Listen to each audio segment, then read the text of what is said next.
안녕하세요. 저는 서울에서 살고 있는 40대 주부입니다. 제가 이 채널을 찾아와서 사연을 적기까지 정말 너무나도 많은 일이 있었기 때문에 어디서부터 어떻게 이야기를 해야 할지 모르겠어요. 여러분들은 혹시 주변에 사기를 친 사기꾼이 있으신가요? 요즘 사기꾼들이 워낙 가면을 잘 쓰니까 사기꾼인지 모르는 경우도 많더라고요. 제가 딱 그랬거든요. 어떻게 이런 일이 저에게 생기게 된 건지 아마 저는 전생에 나라를 팔았다가 다시 되찾는데 힘을 쓴 사람이 아닐까 싶기도 합니다. 왜 팔았다가 되찾았냐고요? 진짜 말도 안 되는 일이 벌어졌는데 그게 전부 딱 수습이 되었거든요. 얼마나 거창한 이야기를 하려고 이런 이야기를 하는지 궁금하시죠? 사기꾼에게는 사기로 복수를 해야 하지 않겠어요? 그리고 인간의 도리를 다했던 덕분에 저에게 찾아온 기가 막힌 보상까지 여러분들께 하나하나 이야기를 해보려고 합니다. 너무 많은 사건이 있었기 때문에 제가 말을 하다 흥분을 하게 될지도 모르겠지만 이야기 대차게 한번 시작해 보도록 하겠습니다. 남편이랑 결혼을 한 이후에 저는 이상한 일들이 생겨나기 시작했어요. 저는 살면서 스팸 전화 같은 것도 별로 받아본 적이 없었거든요. 개인정보라는 게 진짜 중요하잖아요. 어디 사이트 하나 가입할 때도 선택사항은 무조건 체크를 풀어놓고 가입 약관도 꼼꼼하게 살펴보면서 제 개인정보를 3자에게 동의를 해야 하는지 안 해도 되는 건지 일일이 따져보고 가입을 했었거든요. 그런데 어느 날부터 자꾸 모르는 번호로 전화가 와서는 상대방이 이상한 소리를 해대는 게 아니겠습니까? 아, 너희들이 말이야. 그런 짓을 하고도 두 다리 뻗고 잘 먹고 잘 살 수 있을 것 같아? 잔말 말고 내 돈 내놔. 아이고, 그 돈이 어떤 돈인데. 아, 내 돈 내놔. 내 돈 내놓으라고. 야, 이 망할 것들아. 내가 그년을 아주 머리털 빡빡 밀고 척추를 접어버리든가 해야지. 너희들 전부 천벌 받을 거야. 그런 전화를 받고 처음에는 이게 무슨 일인가 싶어서 내 돈 내놔 할 때마다 전화를 뚝 끊었었어요. 신종 보이스피싱 수법인가 싶어서 무섭기까지 했고요. 많게는 하루에 두세 통, 적게는 이틀에 한 번꼴로 전화가 오는데 차단을 해두면 또 다른 번호로 전화가 오고 아주 지긋지긋했죠. 그래서 모르는 번호는 그냥 무시를 해버리고 받지 않을 정도였다니까요. 그런데 하루는 전화를 끊기도 귀찮고 무슨 소리를 어디까지 하나 들어보자 싶어서 아무 소리도 하지 않고 상대방의 말을 들은 적이 있었어요. 남의 등을 그렇게 쳐먹고 돈까지 들고 날라서 행복할 것 같았더냐? 도대체 그 돈을 다 어디다 숨겨놨길래 가져갈 재산 하나 없는 걸로 나와? 네 자식들에게 부끄럽지도 않냐? 김정숙이 이 천벌 받으려나? 지 자식만 배부르게 키우면 다냐? 아이고 아이고 내 팔자야. 어쩌다 저런 지독한 것들이랑 물려서. 그런데 딱 꽂히는 이름이 있더라고요. 김정숙. 저는 소름이 싹 돋았어요. 그게 누구냐고요? 바로 저희 시어머니였습니다. 저희 시어머니 성함이 김정숙이었거든요. 여태까지는 말도 안 되는 남이 전화를 잘못 걸어서 생긴 해프닝이겠거니 하고 생각을 했는데 김정숙이라니 우리 시어머니 이야기라니 소름이 안 돋을 사람이 어디 있겠습니까? 저는 시어머니에게 무슨 일이 있었는지 도대체 이 사람이 왜 자꾸 전화를 걸어서 피곤하게 만드는지에 대해 알아야겠다고 생각을 했었죠. 그래서 남편에게 바로 물어봤습니다. 도대체 어머님이 과거에 무슨 짓을 하셨길래 모르는 사람이 매번 나한테 전화를 해서 돈 내놓으라고 어머님 이름을 그렇게 애타게 불러? 어머님이 돈 들고 날랐어? 어? 아니 그게 아주 오래전 일이긴 한데 아니 그거 법정 싸움도 다 끝난 상황이고 우리도 어쨌든 해결을 다 본 상황인데 그 아줌마는 왜 자꾸 전화를 해서 사람 피를 말리고 그러는지. 여태까지는 남편이 그냥 무시해 미친 사람이겠지 하는 태도로 일관했었는데 시어머니 이름을 들었다고 하자 난감해하면서 과거에 있었던 일이라며 이야기를 해주는 겁니다. 그러니까 제가 얼마나 기가 막혔겠어요. 결혼 전에 이 사실을 알았다면 결혼을 당연히 고려했을 겁니다. 우리 시어머니가 무려 사기꾼이라니요. 그것도 처벌까지 받은 사기꾼이라는 사실에 정말 깜짝 놀라고 말았습니다. 사건은 이랬습니다. 그러니까 남편의 말에 의하면 꽤 오래된 사건의 일이라고 했어요. 거의 10수년 전 일이라고 하더라고요. 그때는 시어머니께서 장사를 했었는데 장사가 좀 잘 됐었다고 하더라고요. 시장통에 워낙 사람도 많고 물건들도 잘 팔려서 상인들 주머니가 두둑했었대요. 그러니 그 상인들끼리 너도 나도 사이가 좋고 해서 나중에 혹시 자리세를 올려달라고 한다던가 개발이 되어서 다른 데로 이사를 가야 한다던가 하는 상황을 대비해 큰 돈으로 개를 들기 시작했대요. 나중에 일어날 일을 대비해서 돈이 있을 때 시원시원하게 퍼붓자는 의지를 다지신 거죠. 그렇게 모인 갯돈이 무려 3억이었답니다. 상인들이 너도 나도 합심해서 몇 년을 부었으니 큰 돈이 될 법도 했겠죠. 그런데 돈 욕심이 났던 개주인 시어머니께서 그 돈을 들고 날라버린 겁니다. 시장에서 아무리 장사를 해서 돈을 번다고 한들 3억이라는 돈을 한 방에 만들기는 어려우니까 눈이 돌아버린 거죠. 시어머니께서는 3억이라는 돈을 들고 날았으니 당연히 소송에 걸리게 되었고 재산 조사까지 들어가게 되었는데 그 돈을 도대체 어디다가 쓴 건지 시어머니 명의 그리고 자식 명의로 된 것이 하나도 없으니 상인들도 난리가 난 거죠. 시어머니는 배째라 초범이라 감옥 가도 1년 미만으로 산다더라 하면서 당신은 좀 젊었으니까 폐악을 부리신 거죠. 결국 시어머니는 교도소에서 8개월간 살다가 당뇨 증상이 심해져서 약을 복용해야 하는 상황까지 이르렀고 모범수로 출소를 하게 되었다고 하셨습니다. 그 이야기를 결혼을 한 다음에서야 듣게 되었으니 제가 얼마나 기가 막혔겠어요. 다른 사람도 아니고 시어머니가 범죄자라니 제가 너무 기가 막혀서 말이 안 나와 입만 떡 벌리고 있으니 남편이 제 손을 붙잡고 미안하다고 하더라고요. 내가 속이려고 속인 건 아니었어. 정말 미안해. 근데 처벌 다 받았고 더 이상 문제될 건 없어. 이걸로 다 끝난 건데 그 사람들이 자꾸 말도 안 되는 요구를 하니까. 아니, 돈을 다 돌려드렸다 이거야? 근데도 지금 내 돈 내놔라 하는 거고? 그건 아니고 우리 엄마가 돈이 있는 것도 아니고 법원에서도 갚을 여력이 안 되니까 교도소에 집어넣은 건데 민사가 걸려서 그래. 민사라니. 그럼 아직도 남아있는 게 있단 말이야? 그게 돈 갚으라고 민사소송이 걸렸는데 그게 벌써 10년 전이야. 법정이자가 연 12%가 붙는데 그걸 무슨 수로 갚어. 이자가 원금을 넘어섰다고. 남편이 그렇게 말을 하면서 이미 형사처벌을 받았는데 뭘 어쩌라는 건지 모르겠다고 말을 하더라고요. 진짜 뒤통수를 맞은 기분이었고 너무나도 쎄했습니다. 그런데 이미 혼인신고까지 다 마치고 결혼해서 살고 있는 판에 제가 이혼을 해서 도망을 간다는 게 무섭기도 했어요. 사기꾼인데 저에게 무슨 짓을 할지 어떻게 알겠어요?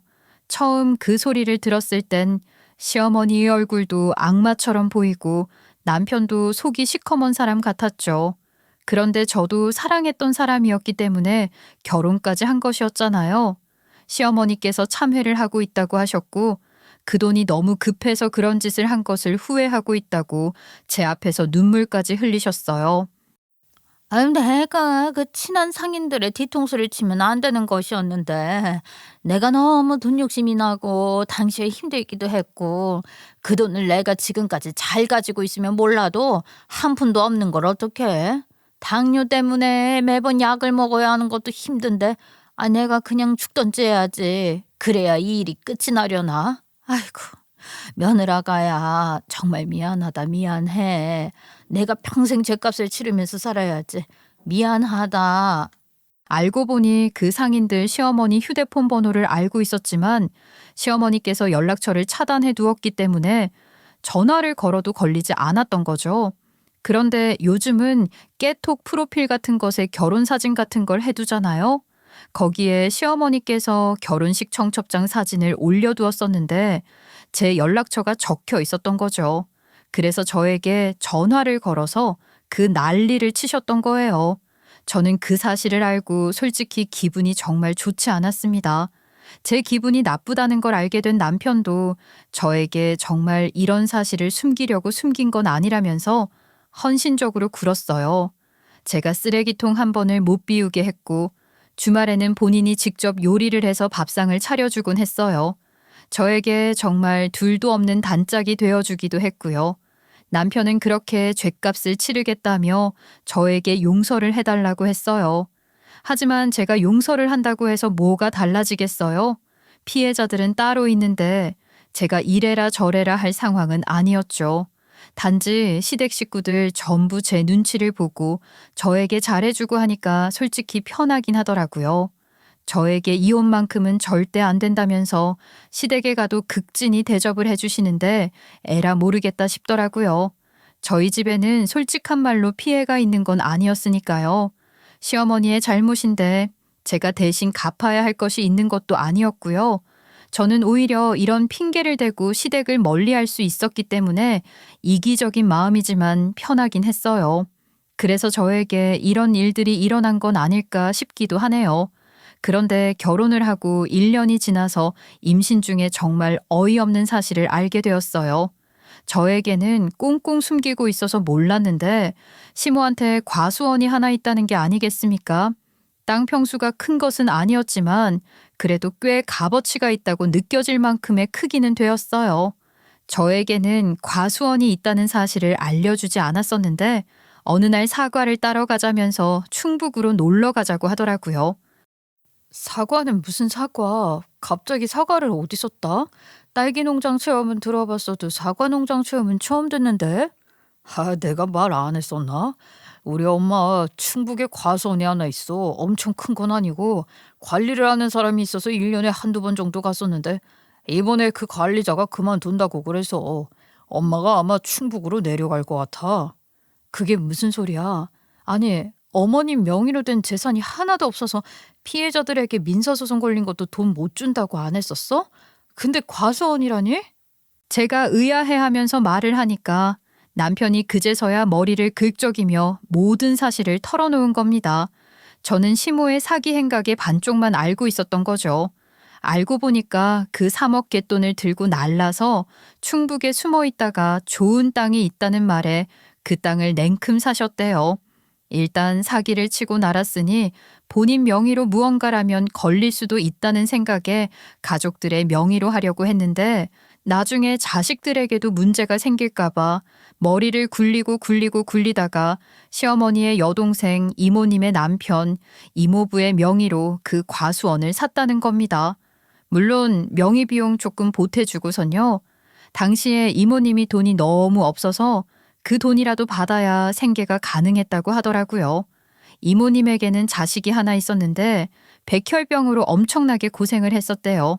그래서 병원비가 어마어마하게 들고 어린 자식이 매번 아파 죽겠다고 난리를 치니 사는 게 지옥 같았을 거라고 했어요. 늘 이모님께서는 자식이 죽으면 따라 죽을 거라고 하셨다고 하더라고요. 아무튼 이것도 대단하죠. 힘든 여동생의 사정을 이용해서 차명으로 과수원을 산 것입니다. 그러니까 애초에 사기를 친 돈으로 땅을 샀으니까 그 땅을 팔아서 피해자들에게 변제를 해야겠다는 생각 따위는 하지 않았던 거죠. 이 사실까지 초장에 알아버리면 제가 도망을 갈지도 모른다고 생각을 한 건지 아예 과수원에 대한 이야기를 꺼내지도 않다가 제가 임신을 하고 안정기에 접어들고 나니까 사실을 이야기한 것이었어요. 정말 집안에 사기꾼의 피라도 흐르는 건지 남편까지 저를 속여 먹었다는 생각에 분노를 했었지만 저는 이미 임신도 했고 뭔가 이제 와서 이혼을 하기엔 시간이 지나버렸다는 생각이 들더라고요. 대한민국에서 미혼모로 살기 너무 힘들다는 사실 잘 알고 계시잖아요. 게다가 저에게는 늘 헌신적인 남편이었고 좋은 아빠가 되겠다고 아빠 교육도 받으러 다니는 남편이었는데 저도 이기적인 선택을 하고 말았죠. 남편과 이혼하지 않고 어떻게든 그 이음새를 잘 메워가며 살아야겠다는 생각을 하게 되었으니까요. 그렇게 저는 모든 걸 그냥 묻어두고 남편과 저희 아이만 생각하면서 살기로 결심을 했습니다. 물론 양심에는 무척이나 찔렸죠. 휴대폰 번호를 2번이나 바꾸고 나서야 연락이 잠잠해졌고 시간이 지나니까 자연스럽게 이 일에 대해서는 생각을 하지 않게 되었어요. 저는 무사히 출산을 했고 아이를 키우느라 정신이 없어서 다른 것에는 아예 신경조차 쓰지 않게 되었죠. 그렇게 점점 그 사건은 저에게서 잊혀진 사건이 되었습니다. 아이만 보면 좋아 죽는 시어머니, 그리고 남편을 보면서 이상한 감정들이 교차했지만 그래도 저희 아이를 위해서는 다른 생각을 하고 싶지 않았어요. 근데 그러던 어느 날이었습니다. 과수원의 명의를 들고 있는 이모부께서 백혈병에 걸렸다는 소리를 듣게 되었어요. 저는 정말 깜짝 놀랐죠. 이모부와는 자주 만나뵐 일이 없었지만 그래도 꽤 건강하셨던 걸로 기억을 하는데 백혈병이라니. 거기다가 이모님의 하나뿐인 자식이 백혈병에 걸려 고생고생을 하다가 결국 하늘의 별이 되었는데 어쩜 운명이라는 게 이렇게도 잔혹할 수 있는 건지 마음이 안 좋았어요. 저는 순수하게 백혈병에 걸리신 이모부를 걱정했는데 시어머니께서도 엄청나게 걱정을 하시더라고요. 그런데 저와는 전혀 다른 걱정이었어요.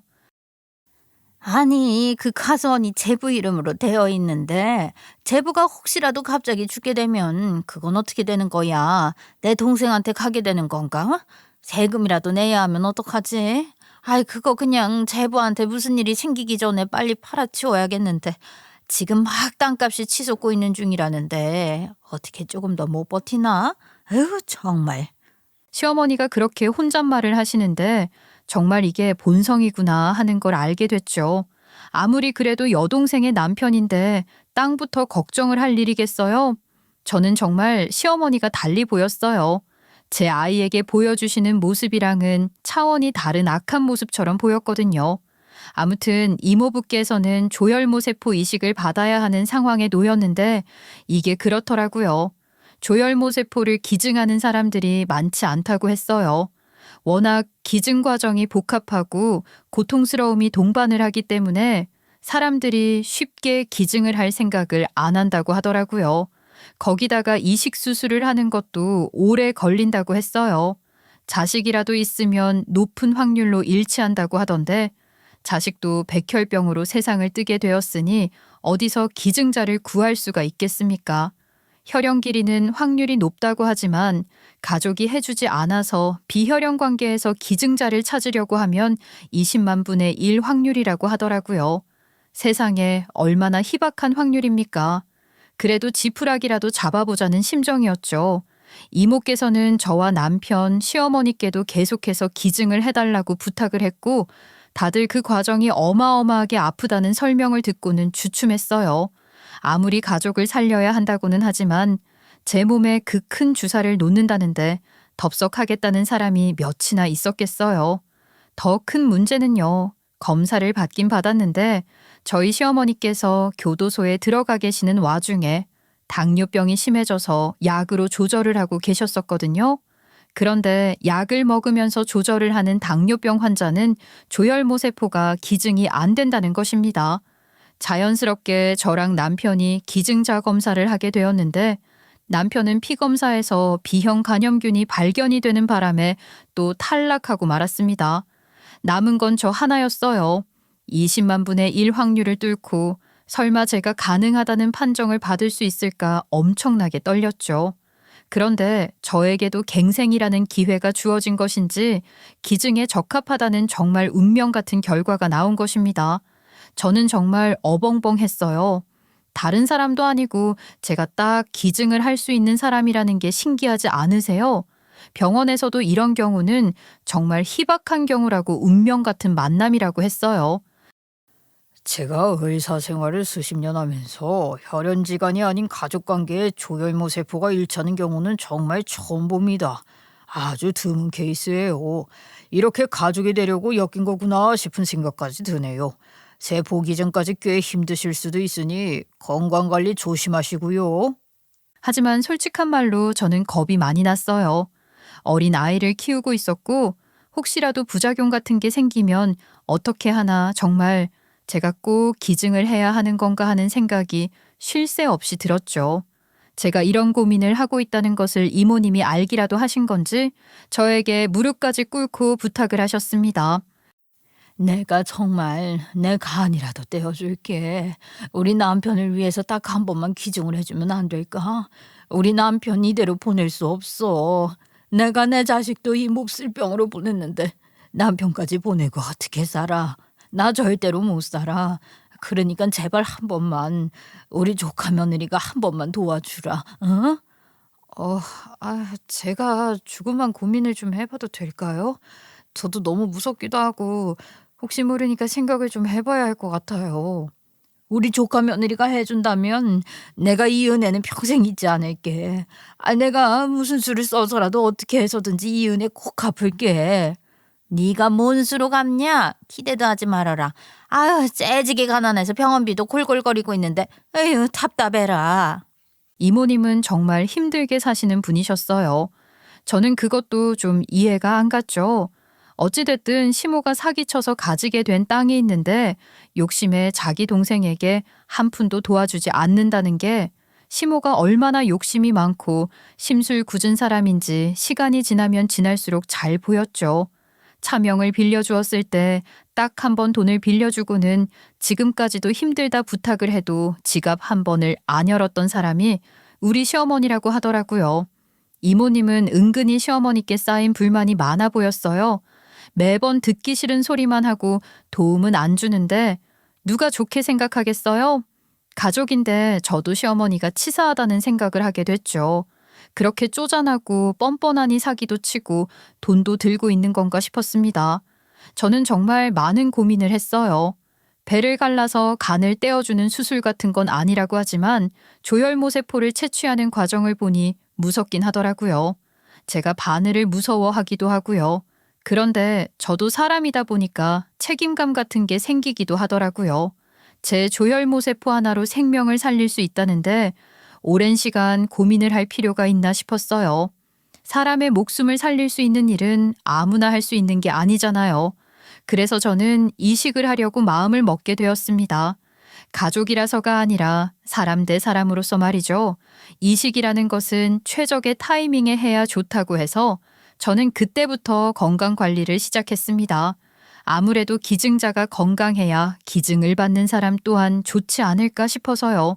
아주 조금 살도 빼고 운동도 하고 먹는 것도 조절해 가면서 조혈모세포를 채취하는 날을 기다렸어요. 그런데 그 과정에서 시모의 과수원이 팔리게 되었다는 소식을 전해 듣게 되었습니다. 솔직히 말해서 시모가 너무하다는 생각이 들었어요. 이모부께서 계속 상태가 안 좋으셨기 때문에 이식을 해도 세포들이 정상적으로 상호작용이 가능할지 몰라 날짜를 기다리고 있었던 건데 시어머니 입장에서는 오늘 내일 하는구나 하는 생각이 드셨나 봐요. 그러니까 냉큼 과수원을 팔아치우기로 하신 겁니다. 혹시라도 이모부가 돌아가시게 되면 그 땅이 공중분해가 될까 싶어서요. 현금이야 받아서 돈으로 들고 있으면 모르는 일이지만 땅이라는 건 기록이 남으니까 민사 걸려 있는 것 때문에 뺏기기라도 할까봐 팔아치우기로 하신 거죠.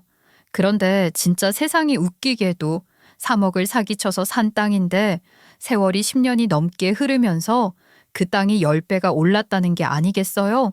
처음에는 그저 과수원이나 할 수 있는 그럭저럭한 땅이었는데 세월이 변하면서 주변에 뭐가 잔뜩 들어오고 그 지역까지 개발 지역으로 선정이 되면서 땅값이 어마어마하게 올랐던 거죠.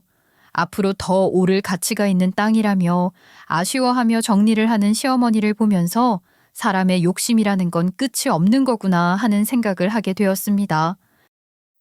내가 말이야, 아주 투자 하나를 기가 막히게 했어. 이 땅 팔고 나면 얼만 줄 아냐? 30억이다, 30억. 아주 확실하게 팔아치워서 말년에는 해외여행이나 다니고 어디 부산 바다에 가서 요트 같은 거 타면서 내 인생 즐기면서 살 거다 이 말이야. 엄마, 나도 태워주는 거 잊지 마. 와, 진짜 대박이다. 30억이라니 평생 가도 못 만지는 돈 아니겠어? 아주 모자가 좋다고 낄낄거리면서 이야기를 하는데 저는 한심해 보이더라고요. 가지가지 하는 것 아니겠어요? 남한테 등을 쳐먹은 돈으로 호의호식을 아무렇지 않게 할 수 있다는 뻔뻔함도 그렇고 두 다리 뻗고 잠이 온다는 사실 또한 기가 막혔어요. 그런데 그 땅이 이모부 명의로 되어 있는 땅이니까 이모부가 직접 와서 거래를 해야 하는데 백혈병으로 몸져 누워있는 사람이 어떻게 충북까지 올 수 있겠어요. 거기다가 이식수술 준비 때문에 무균실에서 지내고 계셨기 때문에 절대로 충북에 올 수 있는 상황이 아니었죠.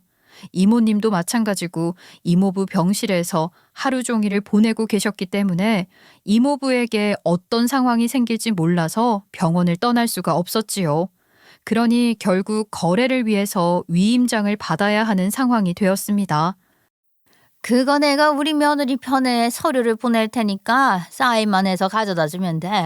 아, 너는 그냥 병원에서 꼼짝도 하지 마라. 어차피 그 땅에 대한 권한도 없는데 네가 나서서 뭐 할 거야? 나중에 내가 땅 팔리고 나서 수수료 조금 챙겨줄 테니까 잔말 말고 사인해서 보내도록 해. 졸지에 저는 병원에 가서 위임장을 받아다가 충북까지 이동을 하게 되었어요. 거래가 과수원 근처에서 이루어지기로 했기 때문에 어쩔 수 없이 제가 움직여야 했죠.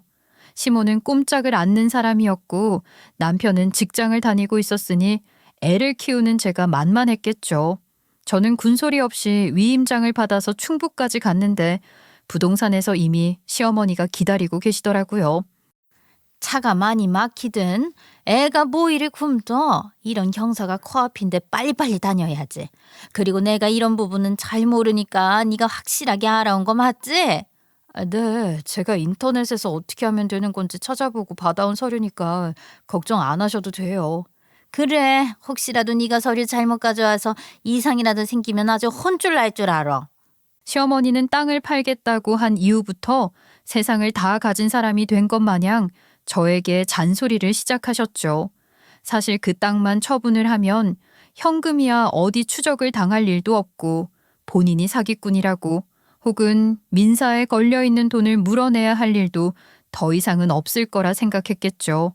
그러니까 저에게 눈치를 보면서 깨갱하셨던 것들도 전부 가식이었던 것처럼 가면을 벗어버리신 거예요.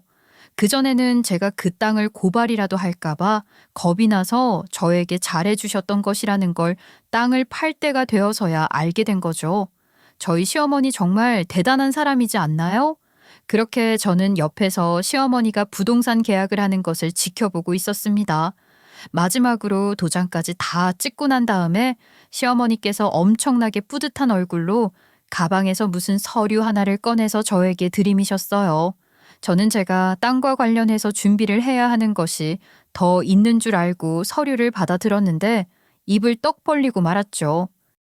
어머님, 이거 무슨 서류예요? 이혼 서류라니. 아, 지금 설마 땅 팔았다고 그이랑 저랑 이혼하라고 하시는 거예요? 맞다. 살마가 사람 잡는 법이지. 솔직히 말해서 너 잘난 거 뭐 있니? 없잖아. 그나마 우리 아들이 너 좋다고 결혼하겠다고 난리를 치고 애가 착하고 순진한 것 같아서 받아줬더니 그놈의 상인들 때문에 알지 말아야 할 사실까지 알아버리고 내가 네 눈치 보느라 얼마나 힘들었는지 알아? 네가 혹시라도 어디 가서 허튼 소리 할까 봐 머리가 매일같이 지끈거렸다. 어머님이 잘못하신 일이니까 양심에 찔려서 그런 거겠죠. 제가 이혼을 한다고 해서 뭐가 달라질 게 있어요? 그리고 그이랑은 상의가 된 부분인 거예요. 어머님이 막무가내로 이러셔도 되냐고요. 당연히 우리 아들은 내 말이라면 꿈뻑 죽지. 너 우리 아들을 몰라도 한참 모르는구나. 나한테 들어올 재산이 얼만 줄 알아? 30억이야 30억. 우리 아들이 내 말을 들어야 콩고물이라도 떨어질 텐데 지가 지금 사랑 찾겠다고 그 큰 돈을 포기하겠어? 아, 너도 생각이라는 걸 해봐라. 그렇게 말을 하는데 기가 막혔죠. 이용해 먹을 것 다 이용해 먹고 버리는 꼴이라니. 원래도 이런 사람들이었는데 그동안 저한테는 다를 거라고 생각했었던 제 자신이 너무 바보같이 느껴졌어요. 제가 뭐가 부족해서 이런 사기꾼들에게 휘둘려야 하는 건지도 모르겠고 그제서야 정신이 번쩍 들더라고요. 사기꾼 집안과 엮여봐야 저도 똑같은 사람밖에 안 된다는 사실을 말입니다. 그래요. 그 인간도 지금 이런 행태에 동의를 했다 이거죠. 저랑 이혼하겠다고요? 나중에 후회하지 마시고 진짜 저 도장 찍습니다. 제발 찍어라 찍어. 한 그래도 우리 아들이 너한테 목매달고 사는 꼴 보는 거 그동안 아주 자존심 상했었다. 우리 아들이 도대체 뭐가 부족해서 너한테 빌빌거리면서 살아? 네가 뭐가 그렇게 잘났다고? 우리 아들을 쥐락펴락하고 지랄이냐고 지랄이. 내가 아주 네 눈치 보여서 잔소리 한 번을 못했는데 속이 다 시원하다. 어머님이야말로 양심을 좀 챙기면서 사세요. 사람이 그렇게 비양심적으로 살면 밤에 잠이나 오나요? 저 같으면 간이 떨려서 잠이 안 올 텐데. 무슨 소리야? 매일 밤마다 아주 꿀잠을 자는데 허튼 소리 하지 말고 도장 찍고 꺼져. 내가 말이다. 솔직하게 말해서 내가 사기를 쳤지 내 아들이 사기를 친 건 아니잖아. 근데 왜 우리 아들이 네 눈치 살살 보면서 살아야 하냐고. 우리 아들 무시 그만하고 이제 그만 이혼해라. 아, 나한테 30억이 있는데 우리 아들이 어디 새장가 하나 못 가겠어? 요즘 여자들 돈이라면 환장하지 않냐. 돈 많은 내가 지원 팍팍 해줄 거다. 우리 아들 새장가 가라고. 저라고 그 인간이랑 살면서 좋은 것만 있었겠어요? 저를 극진하게 공주 대접해주는 거야 좋았죠. 저도 어이가 없어서 피식 웃다가 시어머니한테 알겠다고 했습니다. 저도 할 말 진짜 많았거든요. 남편 놈, 저에게 꿈뻑 죽는 사람 맞고 저만 보이는 것처럼 행동하는 것도 다 맞았는데 병신 중에 상병신이었어요. 회사 생활을 할 때도 지는 무척이나 열심히 한다고 하는데 딱 그런 사람 있잖아요. 짐덩어리? 열심히는 하는데 성과는 하나도 없고 늘 승진해서 밀리는 사람이요. 시다바리 짓은 혼자 다 하고 승진해서는 매번 밀리기만 하고 무슨 회식이니 뭐니 어디 갈 땐 꼭 따라붙으면서 짐꾼처럼 행동하는 미련 곰탱이요. 거기다가 지 입만 입인 인간이었어요. 제 입은 주둥이인 줄 아는 사람이었죠. 그동안은 내 남편이고 내 아이의 아빠이니까 참고 살았던 건데 제가 이런 꼴을 다 본 마당에 참아가면서 살아야 할 이유가 있겠어요? 지 입으로 들어가는 건 다 고급진 것이어야 하고 제 입에 들어가는 건 아까워 죽는 사람이었어요. 식탐도 어마어마했죠. 예전에 왜 되게 인터넷에서 유명했던 사건들 있잖아요. 아픈 아이를 위해서 만든 죽을 남편 놈이 다 처먹더라 이런 이야기들이요. 그거 저희 남편 이야기인 줄 알았다니까요. 같이 뭘 시켜 먹기라도 하면 제 입에 한 개라도 더 들어갈까봐 전전긍긍 불안해하는 사람이었죠. 오죽하면 제가 임신 중에도 살이 빠졌었다고요. 그런 치사한 것들 하나하나 참아가면서 내 남편이니까 사랑하고 살자 했는데 이혼을 하라고요? 거기다가 이 인간 아주 고급 취미가 있었어요. 바로 낚시였죠. 한 번은 낚시용품을 몇백만 원어치를 사가지고 와서는 저에게 중고로 샀다며 다 해서 20만 원밖에 안 한다고 자랑자랑을 했는데 그 달에 나온 카드값을 보고 기절했잖아요. 심지어 제일 서운했던 열이 받았었던 사건은 말입니다. 이 인간이 제가 출산을 하는 날 갑자기 양수가 터져서 병원에 가서 출산 준비를 하게 되었는데 그날이 낚시 동호회 사람들이랑 같이 낚시를 가기로 한 날이었어요. 그런데 제가 병원에 가서 출산 준비를 하게 되었으니 그 자리에 갈 수가 있었겠어요? 저 진통하느라 고통을 받는 와중에도 계속 낚시를 못 갔다고 징징거리는데 미친놈인가 싶었죠. 오늘 진짜 좋은 포인트에 가기로 했는데 하필이면 날씨까지 천운이 따라주는 날씨네. 미치겠다. 오늘 무조건 갔어야 했는데 내가 대박 낼 수 있었는데. 야, 이 미친놈아. 지금 진통 때문에 아파 죽겠는데 속 편안하게 낚시 이야기가 나와? 아휴, 배 아파. 애 나올 것 같다고. 그렇게 저는 남편에게 쌍욕을 퍼부으면서 출산을 했죠. 건강하게 딸을 낳았는데 이 자식이 딸을 안아볼 생각도 하지 않고 휴대폰만 들여다보면서 궁시렁거리는 겁니다. 정말 기절할 것처럼 정신이 없는 제 얼굴 위로 휴대폰을 들이미는데 낚시 동호회 사람이 월척을 낚았다고 자랑을 한 사진이었어요. 가뜩이나 어지러워 죽겠는데 징그럽고 커다란 물고기 사진을 보니까 속이 뒤틀리는 느낌이었죠. 제가 남편을 있는 힘껏 째려보니까 또 궁시렁 되더라고요. 평생에 한 번 잡을까 말까 한 놈인데 아니 이걸 내가 놓쳤단 말이야? 내가 갔으면 무조건 내가 잡는 건데. 넌 지금 내가 방금 출산하고 나와서 힘들어 죽겠다는데 물고기 이야기하고 싶니? 당신은 또 애 낳을 거잖아. 이거는 평생 한 번 만져볼까 말까 한 사이즈라고. 뭐라고? 야, 이 미친놈아. 내가 진짜 이런 놈이랑 결혼을 해서 애까지 낳았다니. 세상에. 정말로 온갖 정이 다 털리는 기분이었지만 꾹 참았죠. 애 아빠인데 어쩌겠어요? 제가 고른 사람인데 어쩌겠어요? 하는 마음으로요. 그런데 시어머니께서 저에게 이혼 서류를 들이밀자마자 그 모든 것이 확 떠오르면서 그래, 이혼하자 하는 생각이 딱 들었죠. 예, 그럼요. 어머님께서 그렇게 이혼해라 하시면 이혼해야죠. 저도요, 솔직히 사기꾼 집안이랑 엮이는 거 싫었어요. 저한테도 속인 거니까 사기친 거나 다름없잖아요. 저는 이제 그 인간이랑 갈라서고 혼자 잘 살아보렵니다. 저런 소리를 듣고 이혼을 안 할 사람이 어디 있겠어요. 게다가 남편 놈이 출산할 때 저지랄 한 걸로도 쭉 마음 상해 있었는데 잘 됐죠. 그나마 이모부가 백혈병에 걸린 것도 있었고 제가 조혈모 세포를 기증하기로 약속도 했었고 하니까 참고 있었던 거죠. 또 과수원 팔리면 저에게 콩고물 떨어질까 싶어서 내심 참고 있었던 것도 있었고요. 유예를 했던 거였지 이혼을 안 하겠다는 생각을 하고 있었던 것은 아니었습니다. 저는 시모가 매매계약서에 도장을 딱 찍자마자 이혼 서류에 사인을 확 갈겼습니다. 그런데 지금부터 진짜 웃긴 일이 생기게 되었죠.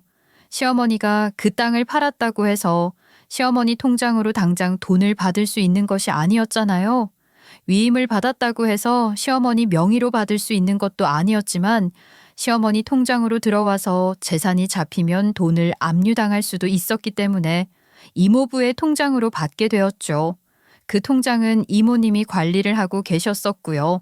이게 전부 다 민사 소송 때문에 벌어진 일이었는데 시어머니께서는 야가 빠지게도 본인의 이름으로 재산을 하나도 두지 않으셨습니다. 갯돈 3억 원에 대한 민사 소송으로 연 12%의 이자가 붙는다고 했었잖아요. 그게 10년이 넘게 붙었대요. 대충만 계산을 해도 이자값만 3억 8천이 넘어가는 겁니다. 그럼 결국 뱉어내야 할 돈이 6억 8천이라는 말 아니겠습니까? 그 돈을 죽어도 내기 싫었던 시어머니는 그냥 이모부의 명의로 쭉 과수원을 가지고 계셨던 거죠. 그리고 피해자들에게는 배째라 하면서 나 돈 없다 하신 겁니다. 그래서 제가 초반에 말했던 것처럼 전화를 엄청나게 받았었던 것이고요. 그리고 시어머니께서 교도소에 수감되었다가 나오시면서 당뇨도 얻으셨었고요. 아무튼 이래저래 이모부 통장에 30억이 냅다 꽂혀야 정상 아니겠습니까? 그리고 그 돈을 이모님이 시어머니한테 줘야 하는 거고요. 근데 30억이라는 돈이 송금이 되었다는 말을 하는데 이모님이 감감무소식인 겁니다. 시어머니께서는 부동산에 자리를 잡고 계속해서 이모님께 전화를 걸었는데 이모님이 전화를 안 받으셨어요. 아니, 이게 어떻게 된 거야? 얘는 하루 종일 병원에만 있는 애가 뭐가 바쁘다고 이렇게 전화를 안 받아?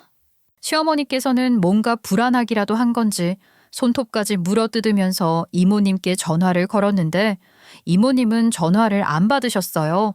결국 1시간이 지나도 전화를 안 받자 시어머니께서는 식은땀까지 흘리셨죠. 이 정도면 일부러 안 받는 게 맞지 않겠어요? 얘, 너 휴대폰 줘봐라. 잠깐 전화 한 통만 하자.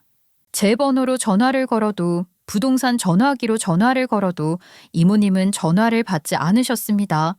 그때부터는 시어머니께서 앉아있지도 못하시더라고요. 일어나서 부동산을 이리저리 돌아다니면서 발등에 불 떨어진 사람처럼 난리를 치는데 보고 있는 제 입장에서는 얼마나 우스웠는지 몰라요. 속으로 저도 별 생각 다 했죠. 혹시 이모부께 무슨 일이 생긴 건 아닐까 싶다가도 이대로 별일 없이 이모님이 돈을 들고 보는 사람 속 시원하게 날라버렸으면 좋겠다고 생각을 했어요. 시어머니께서는 소리를 고래고래 지르기 시작하셨죠. 아우, 인연이 진짜 미쳤나. 전화를 왜 안 받고 지랄이야, 지랄이? 아이고, 내 속아. 아이고, 이를 어떻게 하면 좋아. 내 30억, 내 돈. 인연이 내 돈을 들고 날랐다. 이모부께 무슨 일이라도 생겼을지 모르니까 좀 기다려보시는 건 어떠세요? 연병하네. 허구한 날 전화 빨리빨리 받던 애가. 이거는 작정하고 돈 들이고 날르겠다는 속셈이지. 내가 고양이에게 생선을 맡겼다. 아유, 이 사기꾼 같은 년. 내가 아주 잡아다가 혼쭐을 내야지. 아이고야, 아이고 이 미친년. 어머님, 사기꾼들끼리 아주 잘 만난 거 아니에요? 피는 못 속인다더니. 뭐라고? 뭐가 어째? 내가 살다 너한테 별소리를 다 듣는구나. 제가 뭐 틀린 말 했나요? 어차피 어머님도 이 땅 사기쳐서 얻은 땅이잖아요. 그런데 사기꾼에게 빼앗긴 게 뭐가 억울하다고 그렇게 난리를 피우세요? 너 말 다 했냐? 이게 뚫린 입이라고 아무 말이나 다 해. 아니요, 아직 덜 했는데요. 지금이라도 죗값 치른다고 생각하고 포기하세요. 전 이만 가봅니다. 아, 꼭 그 돼지 같은 아드님 좋다는 여자에게 장가 보내시고요. 그렇게 말을 하고 벙쪄 있는 시어머니를 뒤로 한 채 콧노래를 부르며 나왔죠. 이 사실을 모르는 남편놈, 제가 집에 도착을 하니 아주 근엄한 표정을 하고 짐까지 다 싸놓고 기다리고 있대요. 이모님한테 전화하느라 바빠서 아들 챙기는 건 잊어버린 건지 이모님이 돈을 들고 날랐다는 사실을 남편은 모르는 듯 했어요. 엄마한테 이야기 들었지? 난 짐 다 쌌어. 이 짐 들고 일단 이혼 마무리될 때까지 충북에 엄마 집 가 있을 거야. 당신도 계속 나랑 얼굴 보기 껄끄러울 거 아니야. 회사에도 사표 내고 처리 바로 해준대. 30억이 생긴데 회사가 대수야? 아 여보, 집 정리하고 이사 갈 집이나 알아봐. 이 집 우리 반반 했으니까 집 팔리면 딱 반반 나누는 거 잊지 말고. 나 먼저 간다. 진짜 마지막까지 어찌나 웃음이 나던지 그거 참느라고 혼쭐이 났습니다. 그래서 저라고 지지부진 끌 필요 있겠습니까? 저도 짐 정리했습니다. 일단 이 집에서 남편놈이랑 같이 살았다는 게 지긋지긋해서 아이를 데리고 친정집으로 짐을 옮겼어요. 그리고 저에게 주어진 일들을 하나하나 해결을 해나가기 시작했습니다. 그날 저녁 늦게 충북에 도착한 남편놈, 이모님이 돈을 들고 날랐다는 사실을 알게 된 건지 저에게 이모님이랑 연락이 안 되냐고 닥달을 하더라고요. 하지만 저는 모른다고 일관했죠. 제가 무슨 수로 알겠습니까? 그렇게 이혼이 마무리가 되고 6개월이라는 시간이 걸렸습니다. 저는 친정집에서 나와서 아파트를 얻어 딸과 함께 지내고 있었어요. 그간 이전 시댁 식구라고 해봐야 전시모와 전남편이지만 저에게 이모부 이야기를 물으며 조혈모세포 기능을 했냐고 안 했냐고 연락이 안 되냐고 몇 번이나 전화를 했었죠. 그 이야기 듣기 싫어서 제가 차단을 걸어놨었거든요. 이모부가 어찌됐든 저에게 기증을 받아야지만 생명을 연장할 수 있었으니 돈을 들고 나른 이모님을 찾으려면 저에게 물어봐야 한다고 생각을 했을 거예요.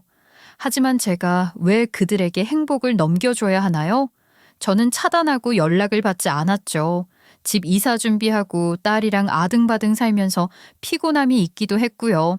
그런데 어느 날 모르는 번호로 연락이 오길래 받았습니다. 누구세요? 누구긴 누구야. 네 전시어머니 목소리도 못 알아듣냐? 네가 내 번호를 어찌 차단한 건지 연락이 도통되어야지. 너 친정집에 얹혀 사냐? 아유 어디에서 사냐?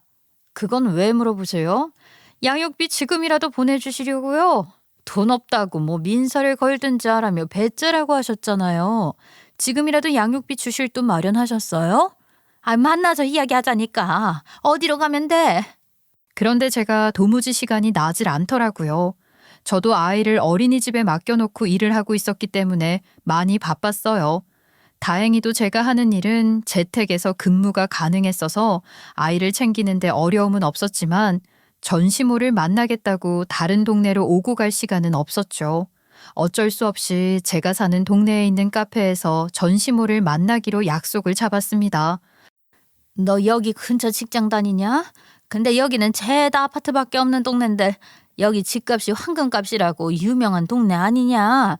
여긴 무슨 일로 오는 게야? 뭘 그렇게 궁금해하고 그러세요? 저 이 동네 살아요. 그러니까 여기로 오시라고 했죠. 에? 이 동네에 산다고? 아, 이 동네 아파트 엄청나게 비싸다고 들었는데 너네 친정이 그렇게 돈이 많았냐? 아니잖냐? 돈이 어디서 나서 이 동네에 집을 얻어서 살고 있어? 비싸긴 하죠. 근데 뭐 못 살 만큼은 아닌데요. 아, 네가 돈이 어디 있어서 너 무슨 복권이라도 당첨된 거냐? 복권이요? 따지고 보면 복권일 수도 있겠네요. 아, 저 무슨 이야기 하러 오셨어요? 제가 얼마나 재산을 가지고 있는지 어디 사는지 궁금해서 찾아오신 건 아닐 거 아닙니까? 그거야 그렇지. 너 말이다. 아직도 내 동생이랑 연락 안 되냐? 아, 그 뭐야. 무슨 이름도 어려운 세포 이식한다고 하지 않았었어? 거의 6개월이 가까이 된 것 같은데 아직도 이식해달라고 연락 안 오드나? 아, 걔는 지난 편을 어쩔 생각인 게야 도대체. 하루빨리 연락이 되어야 내 돈도 찾아올 텐데 너는 내 동생한테 연락이 오면 바로 나한테 연락해라. 제가 왜요? 왜긴 왜야. 내 돈 뜯어간 사기꾼년 당연히 깜빵에 집어넣고 내 돈도 찾아와야지. 아이 그 돈이 어떤 돈인데. 인연이 도대체 어디를 숨은 건지. 병원 문제 때문에 서울에서 벗어날 리가 없는데 온갖 병원을 다 뒤져봐도 코빼기도 안 보인다 글쎄. 내 돈 어디 갔냐고 도대체. 어떻게 30억을 들고 나를 생각을 하는 건지. 아유 하늘이 무섭지도 않나 이 썩을 년. 정말 아우 내 돈. 저기요, 그 돈도 사기쳐서 꽁으로 받은 돈인데 뭘 그렇게 아까워하세요? 그냥 사람들에게 돌려줬다 생각하세요. 3억이랑 30억이 같아? 그 돈만 돌아오면 내가 변제하지? 그래봐야 7억만 갚으면 되는데 나머지 돈은 다 내가 투자 안목이 높아서 생긴 돈인데. 아이고 내 돈. 너 말이다. 네가 그 세포 기증 안 하면 제부 목숨 위험한 거 아니었냐? 네가 기증 안 하면 하늘나라 가는 거라며. 분명히 너한테는 연락 올 거다. 그러니까 바로 해주지 말고 나한테 연락부터 해. 내가 그냥 꼭 잡아야 하니까. 그거 이미 끝났어요. 너무 늦게 찾아오셨네요. 끝났다니? 무슨 말이냐? 이식이 끝이 났다고? 네, 이미 이식 다 받으셨는데요. 아마 회복 중이실걸요. 항체가 너무 잘 맞아서 회복 속도도 나이에 비해 빠르다고 했거든요. 안정을 취해야 하니까 찾아가거나 그럴 생각은 하지 마세요. 그러자 전시모가 아주 벙찐 얼굴을 했죠. 자기가 무슨 소리를 들은 건지 헷갈린다는 얼굴을 했어요. 그게 무슨 소리냐? 수술을 받았다고? 지금 이식을 해줬다 이 말이냐? 네, 아파 죽는 줄 알았네요. 어떻게 된 일인지 궁금하시죠? 지금부터 딱 한 번만 설명드릴 테니까 잘 들으세요. 이게 어찌 된 일이냐면요. 제가 남편이랑 이혼을 하는데 3개월이 걸렸어요. 어린 딸아이가 있으니까 숙려기간이라는 게 있더라고요. 그리고 이혼을 하자마자 이모님께 연락을 드려서 이혼했다. 이제 그 집안이랑은 남남이다. 하지만 조혈모세포 기증은 하고 싶다고 말했습니다. 이모님은 너무나도 놀라셨어요.